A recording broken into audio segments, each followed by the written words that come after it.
Member for Lincoln. Thank you, Mr. Speaker. The Premier and the Liberal Party have lost all credibility, and in a record amount of time. I mean, people are asking daily, how can we get rid of the Gallant government, and how can we do it now? Never before have we seen the public turn so quickly on a lousy government. On another broken promise, the Premier said he'd double daycare assistance by $15.5 million, not during the mandate, but in the first budget. Instead, we've seen a total 180, and he's cut funding to daycare operators by $2.4 million. My question is to ask the Premier if he thinks he has lost the confidence of the public, and is he ready to reverse the cuts to daycare subsidies?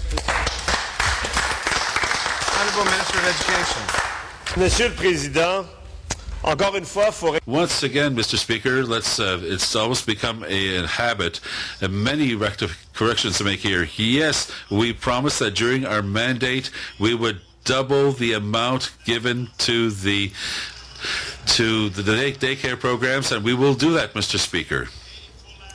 And for the nth time, I repeat that the money that is invested for daycares, when it comes to QIFF, that the $2.4 million is not cut, it has been reinvested. That amount, we've added $400,000, which brings it to $2.8 million, which is given according to the intention of the program to help people who work, the employees, mostly women, to help them have a decent wage in our society and continue to offer to our young children, who are the future of our province, a program that will assure that we have plenty of spaces for the province.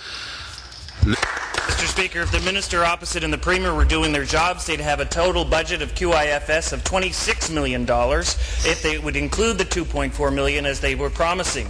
In fact, they'd have a total budget overall for early childhood services of $95.5 million because the Premier promised he'd double daycare assistance by $15.5 million in his first year. He said this to get votes, and ever since he took office, he's been losing votes daily. He said he'd focus on literacy, but he cut the bookmobile and fired 302 support teachers. He said he'd protect seniors, but is robbing seniors of their assets. People are very disturbed by the direction the Premier is taking this province, in a way I have never seen and so quickly after taking office.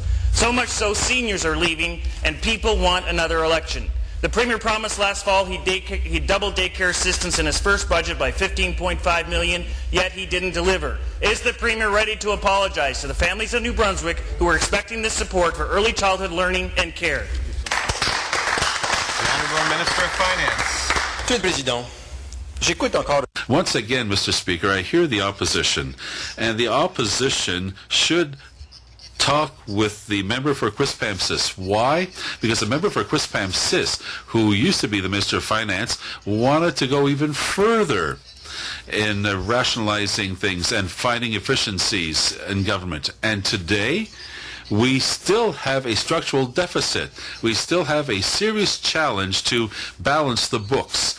We have economic development that's on the upswing, but we still have an operational the deficit. And each day, the opposition gets up to criticize and question. No solutions, no constructive solutions, and yet they have many years of experience on the other side. They should know we have serious challenges. Work with the government. Work with the people of New Brunswick. Let's find solutions, and then we'll be on the right track.